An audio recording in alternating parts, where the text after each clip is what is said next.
ஆனால் Sun Pictures superstar. So இவங்களோட காம்போவில் வந்த படங்கள் எல்லாமே ஹிட்டு தான். ஸோ இந்திரன் படம், இப்போ அடுத்து கூலி, ஜெயிலர் 2, ஜெயிலர் 1ன்னு சொல்லிட்டு.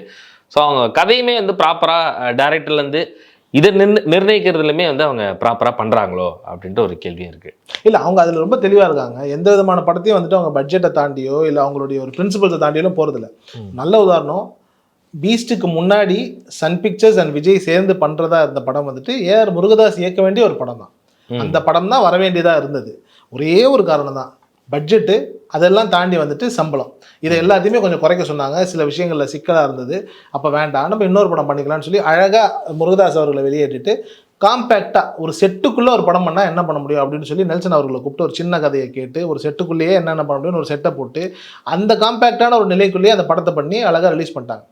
அந்த படம் வந்து நிறைய பேர் லாஸ்ட் சொல்லிட்டு இருக்கும்போது அப்பேற்பட்ட ரஜினிகாந்த் அவர்களே மேடையில் சொல்லிட்டார், இல்லை வாங்கின எல்லாருக்கும் லாபம் தான், ஒன்றும் பிரச்சனை இல்லை.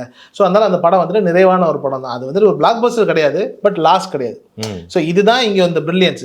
விஜய் படங்கள் வந்துட்டு மினிமம் கேரண்டி ஆகுதுங்கிறது ஓகே, ஆனால் அதையெல்லாம் தாண்டி சன் பிக்சர்ஸ்னுடைய பிளானிங் இருக்கு இல்லையா, எந்த சூழ்நிலையும் இப்போ கொரோனாக்கு அப்புறம் ஒரு படம் வருது, அதுக்கப்புறம் அந்த படத்தை ஷூட் பண்ணுறோம் போது அதுக்கு எவ்வளோ செலவு இருக்கும், எவ்வளோ ரெஸ்ட்ரிக்ஷன்ஸ் இருக்கும்.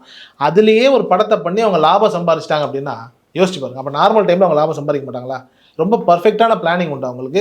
அதனால தான் எனக்கு சன் பிக்சர்ஸ் மேலே ஒரு மிகப்பெரிய நம்பிக்கை உண்டு. இப்போ அட்லி படம் வந்துட்டு ஒரு 600-700 கோடிக்கு படம் பண்ண போகிறாங்கன்ற மாதிரிலாம் பேசிகிட்டு இருக்காங்க. இண்டஸ்ட்ரியில் வந்துட்டு மிகப்பெரிய ஒரு பொருட்செலவுலன்றாங்க. அந்த படமும் சன் பிக்சர்ஸ்க்கு வெற்றியாக தான் ஆகும். ஏன்னா சன் பிக்சர்ஸ் ஒரு விஷயத்தை தொடராங்க அப்படின்னா அது நிச்சயமாக சறுக்குவதற்கான சாத்தியங்கள்ன்றது இல்லை.